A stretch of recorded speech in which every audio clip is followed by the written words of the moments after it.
ስልክህን አፍጥተህ እያየህ ለምን እስካሁን አልደወለችም፣ ቴክስቴን አይታ ለምን ዝም አለች እያልክ የተጨነክበት ጊዜ አለ አይደል? ምናልባት አሁን የህይወትህ ምርጥ አጋር ነች ብለህ ያሰብካትን ሴት አግኝተህ ይሆናል። ነገር ግን አንድ ፍርሃት አለብህ። ብትተውኝስ፣ ከአይን የራቀ ከልብ ይርቃል የሆነው ስሜቷ ቢቀዘቅዝብኝስ የሚል ስጋት አለብህ። ወዳጄ፣ ይሄ ስሜት እኔንም አንተንም ብዙ ኢትዮጵያን ወንዶችንም የሚያጋጥም የተለመደ ስሜት ነው። በተለይ ደግሞ በአሁን ሰዓት ባለው በጣም ቢዚ የሆነ ላይፍና አማራጭ በበዛበት ዘመን የአንዲት ሴትን ትኩረት ሙሉ ለሙሉ ማግኘት ከባድ ፈተና ነው። ግን አንድ ሚስጥር ልንገርህ፣ ሴቶች በተፈጥሮ የሚሳቡት ሁሌም ለሚገኝና ለሚለምን ወንድ ሳይሆን ሲጠፋ ለሚናፈቅና ሲኖር ደግሞ ስሜት ለሚሰጥ ወንድ ብቻ ነው። ዛሬ ሳይንስና የስነ ልቦና ጥበብ ያረጋገጧቸውን ነገር ግን ብዙ ወንዶች ልብ የማይሏቸውን 9 ወሳኝ ነገሮችን ወይም መንገዶችን እነግርሃለሁ። እነዚህ ነጥቦች እሷ ባትፈልግም እንኳን አእምሮዋ ውስጥ ገብተህ በቃ እሱን ነው የምፈልገው እንድትል የሚያደርጉ ናቸው። እስከ ቪዲዮ መጨረሻ ድረስ ከቆየህ የጨዋታውን ሕግ ቀይረህ ተፈላጊ እንጂ ፈላጊ የማትሆንበትን ቁልፍ ታገኛለህ። ቀጥታ ወደ ነጥቦቹ እንግባ። የመጀመሪያውና ዋነኛው ሕግ ለግምት አስቸጋሪ ወይም ደግሞ አንፕሬዲክተብል መሆን ነው። እስኪ አስበው፣ ሁሌም ውጤቱ የሚታወቅ ፊልም ማየት ያስደስትሃል? በፍጹም። የሰው ልጅ አእምሮ በተለይም የሴቶች ስነ ልቦና ቫሪያብል ሪዋርድስ ወይም ተለዋዋጭ ሽልማት በሚባለው ጽንሰ ሐሳብ ላይ የተመሰረተ ነው። ይህ ማለት ምን ማለት ነው?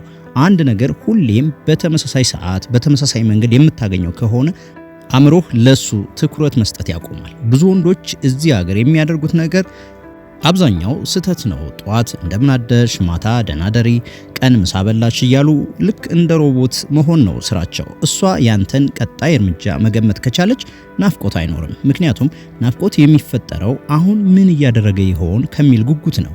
ይህ ማለት ግን ክፉሁን ወይም ደግሞ ሆን ብለህ ራቅ ማለት አይደለም። ነገር ግን ሁሌም ለሷ ቴክስት ወዲያውኑ መልስ አትስጥ ማለት ነው። አንዳንድ ጊዜ ወዲያው መልስ፣ አንዳንድ ጊዜ ደግሞ ስራ ላይ ከሆን ከሰዓታት በኋላ መልስ።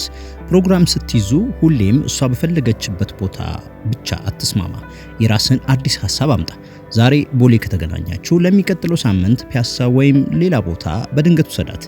አእምሮዋ ሁሌም በአዲስ ነገር እንዲነቃቃ አድርግ። በሳይንስ ዶፓሚን የሚባለው የደስታ ሆርሞን የሚለቀቀው የምንወደውን ነገር ስናገኝ ብቻ ሳይሆን ያንን ነገር መቼ እንደምናገኘው እርግጠኛ ሳንሆን ስንቀር በበለጠ መጠን ነው። ስለዚህ ወዳጄ፣ መጽሐፍ ሁን፣ ግን ገጾችህ በቀላሉ የማይገመቱ ይሁኑ።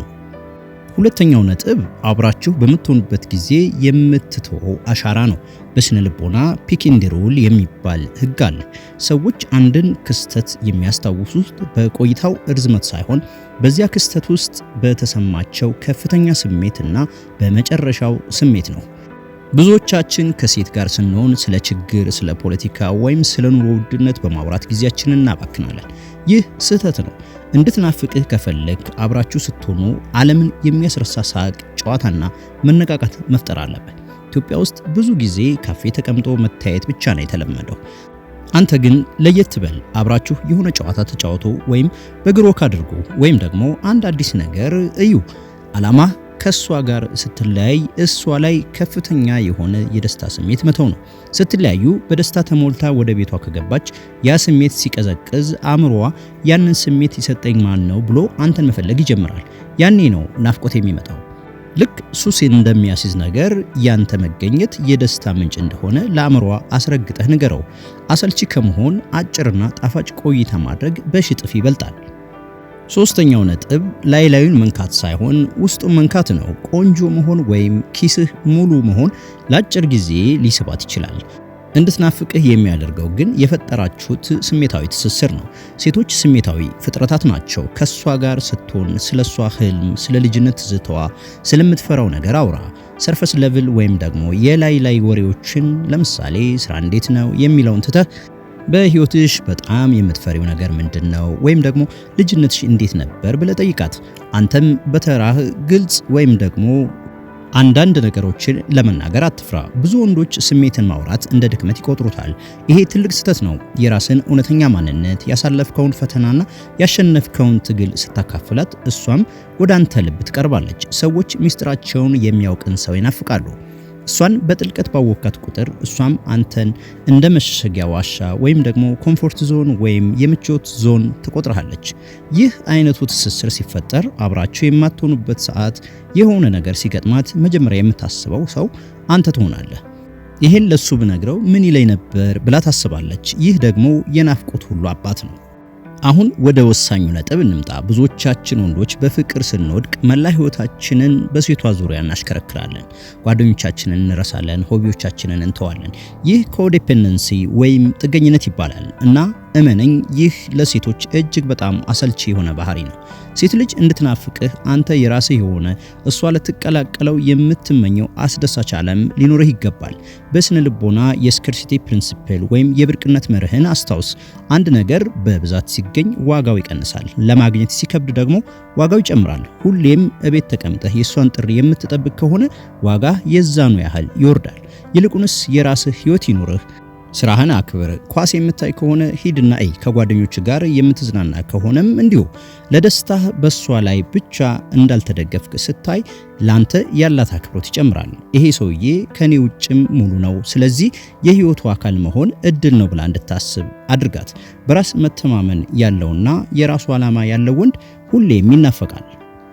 በዚህ ዘመን ሶሻል ሚዲያ የጦር ሜዳም የፍቅር መድረክም ነው። እሷ እንድትናፍቅ ቴክኖሎጂን ለራስ ጥቅም መዋል አለብህ። ግን ተጠንቀቅ፣ እዚህ ጋር ሚዛን መጠበቅ ያስፈልጋል። የመጀመሪያው ህግ ስለሷ ወይም ስለ ፍቅር ዘፈን እየመረጥክ 24 ሰዓታት ፖስት። ይሄ ተስፋ መቁረጥን ያሳያል። በምትኩ ያለሷም ህይወትህ ምን ያህል አሪፍ እንደሆነ በዘዴ ያሳያት። ከጓደኞች ጋር ስትዝናና፣ አዲስ ቦታ ስትሄድ ወይም በራስህ ስራ ስኬታማ ስትሆን ጥራት ያለው ፎቶ ወይም አጭር ቪዲዮ በስቶሪህ ላይ ጫን። ይህ የማጣት ፍርሃትን በውስጧ ይፈጥራል። ስቶሪህን ስታይ ዋው እኔ እዚህ ተቀምጫለሁ እሱ ግን እየተዝናና ነው ብላ እንድትቀናና ካንተ ጋር መሆን እንድትመኝ ያደርጋል። ነገር ግን ሁሉንም ነገር አትዘርግፍ። ትንሽ ሚስጥራዊነት ይኑርህ። ለምሳሌ ቆንጆ ራት እየበላ ፎቶ ተነስተህ ለጥፍ፣ ግን ከማን ጋር እንደሆን ካታሳይ። ይህ ጥያቄ ምልክት በጭንቅላቷ ውስጥ ይፈጥራል። ከማን ጋር ነው? ሴት ትኖር ይሆን የሚለው ጥርጣሬ ስላንተ አጥብቃ እንድታስብና እንድትናፍቅህ ያደርጋታል። እዚህ ላይ አንድ ምሳሌ ልስጥህ። እሳት እንዲቀጣጠል ምን ያስፈልጋል? ኦክሲጅን ወይም አየር ያስፈልጋል አይደል? እንጨቱ ላይ እንጨት ብትደራረብበት እሳቱ ይጠፋል። ፍቅርና ናፍቆትም እንደዚያው ነው። ለፍቅራችሁ ኦክሲጅን ስጠው። ያ ኦክሲጅን ደግሞ ቦታ መስጠት ነው። በየደቂቃው እየደወልክ የት ነሽ?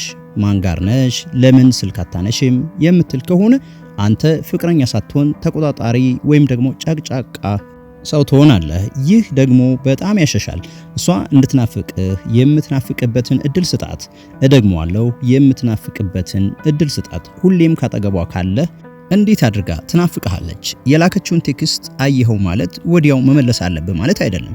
አንዳንድ ጊዜ ለሰዓታት ወይም ደግሞ ለአንድ ቀን አትገናኙ። ይህ ሲሆን ስለ አንተ ማሰብ ትጀምራለች። ለምን ጠፋ? ቢዚ ሆኖ ነው ወይስ ሌላ ሰው አግኝቶ የሚለው ሐሳብ አእምሮዋን ይወረዋል። እናም ልክ እንደ ላስቲክ ቀለበት ወደ ኋላ ስትሳብና ቦታ ስትሰጣት ተመልሳ በኃይል ወደ አንተ ትመጣለች። አትፍራ። ቦታ በመስጠት የሚያጠፋ ግንኙነት በመጀመሪያውኑም ያንተ አልነበረም ማለት ነው። ሰባተኛውና ምናልባትም በጣም ወሳኙ ነጥብ በራስ መተማመን ነው። ሴቶች በደመነፍስ ወደ በራስ መተማመን ወዳለው ወደ ጠንካራና ራሱን ወደ ቻለ ወንድ ይሳባሉ። ይህ ማለት መኩራራት ማለት አይደለም። ይህ ማለት በራስህ የምትተማመንና በራስህ ምቾት የሚሰማ ሰው መሆን ማለት ነው። አንዲት ሴት ይህ ወንድ በእኔ ውሳኔ አይወዛወዝም፣ የራሱ አቋም አለው ብላ ስታምን ማክበር ትጀምራለች። ናፍቆት ደግሞ ከአክብሮት ይወለዳል። ራስን ዝቅ አድርገህ እባክሽ ውደጂኝ በሚል ከሆነ የምትቀርብ ከሆነ ታዝንልህ ይሆናል እንጂ አትናፍቅህም። በንግግርህ ባካሄድህና ውሳኔ በመወሰንህ ላይ ኮንፊደንስ ይኑርህ። የሆነ ቦታ መሄድ ካልፈለክ በጨዋነት አይ ዛሬ አይመቸኝም ማለትን ተለማመድ። ሁልጊዜ እሺ የሚል ወንድ አትሁን። ይህ አይነቱ ጥንካሬ አብራችሁ በማትሆኑበት ጊዜ ምስልህን በኃይል አእምሮዋ ላይ ይስለዋል። ወንድ ማለት እንዲህ ነው ብላ እንድታስብ ያደርጋታል። ሴት ልጅ የአንበሳን ጥንካሬ ትፈልጋለች እንጂ የውሻን ታዛዥነት ለረጅም ጊዜ አትፈልግም። ወንድሜ በህይወትህ ትልቅ ራዕይ ይኑር። ሴቶች ስራ ፈት ወይም 24 ሰዓት ለወሬ ዝግጁ የሆነ ወንድን እንደ ሃይ ቫልዩ ወይም ከፍተኛ ዋጋ እንዳለው ወንድ አይቆጥሩትም። በተቃራኒው ዓላማ ያለው ራዕይ ያለውና ያንን ለማሳካት ሌት ተቀን የሚለፋ ወንድ ይማርካቸዋል። ቢዚ ነኝ ብለህ መዋሸት ሳይሆን በእውነትም ቢዚ ሁን። ራስህን ለማሻሻል ስራ፣ ገንዘብህን አሳድግ፣ ዕውቀትን ጨምር። አንዲት ሴት ስትደውልልህ አሁን ፕሮጀክት ላይ ነኝ ማታ ደውላለሁ ስትላት ቅር ልትሰኝ ትችላለች፣ ግን በውስጧ ታደንቃለች። ይህ የሚያሳየው ህይወትህ በሴት ላይ ብቻ የተንጠለጠለ እንዳልሆነ ነው። ስኬታማ ወንድ ለሴቶች ማግኔት ነው። አብራችሁ በማትሆኑበት ጊዜ አንተ ስለወደፊትህ እየሰራህ እንደሆነ ስታውቅ የዚያ ጉዞ አካል መሆን ትፈልጋለች። አንተ ባቡር ነህ፣ እሷ ደግሞ ተሳፋሪ ናት። ባቡሩ ጉዞውን ያውቃል፣ እሷም ያንን ጉዞና መሪውን ወይም አንተን ትናፍቃለች። የመጨረሻው ነጥብ ትዕግስት ነው። ቀስ በቀስ እንቁላል በእግሩ ይሄዳል ሲባል ዝም ብሎ የተነገረ ነገር አይደለም። የአንዲት ሴት ልብ ውስጥ ለመግባትና ስር ሰዶ ለመቅረት ጊዜ ያስፈልጋል። ዛሬ እነዚህን ነገሮች ስላደረግ ነገ ጧት እያለቀሰች ትደውላለች ብለህ አትጠብቅ። አንዳንድ ጊዜ ስሜቷ ሊቀዘቅዝ ይችላል። አትደናገጥ፣ አትጫናት። ለምን ተቀየርሽ ብለህ መነካካት የለብህም። ዝም ብለህ የራስህን ህይወት ቀጥል። ስሜቶች እንደ ማዕበል ናቸው፣ ይመጣሉ፣ ይሄዳሉ። አንተ ግን እንደ አለት ጽኑ ሁን። ስትረጋጋ፣ ስትታገስና ስሜትን መቆጣጠር ስትችል እሷ ራሷ ይሄ ሰውዬ ለየት ያለ ነው ትላለች። ትዕግስትህ በራስ መተማመንህን ያሳያል። እናም በመጨረሻ ያለምንም ጫና በራሷ ፍላጎት፣ በራሷ ናፍቆት ተገፋፍታ ወደ አንተ ትመጣለች። ያኔ የሚኖራችሁ ግንኙነት እውነተኛና ዘላቂ ይሆናል። እንግዲህ ወዳጄ እነዚህ 9 መንገዶች ሴትን ልጅ ለማታለል ሳይሆን ራስህን ምርጥና ተፈላጊ ወንድ ለማድረግ የሚረዱ ናቸው። ራስህን ስታከብር፣ ስትጠብቅና ዋጋ ስትሰጥ ሌላውም ሰው ያከብርሃል፣ ይናፍቅሃል። ከዚህ ቪዲዮ አንድ ነገር እንድትወስድልኝ እፈልጋለሁ። ናፍቆት የሚበቅለው በቦታና በጊዜ ውስጥ ነው። እሷ እንድትናፍቅህ አንተ ሙሉ ሰው መሆን አለብህ። መተንበይ የማትችል ሁን። አስደሳች ትውስታ ፍጠር፣ ግን ደግሞ የራስህ ጠንካራ ህይወት ይኑርህ።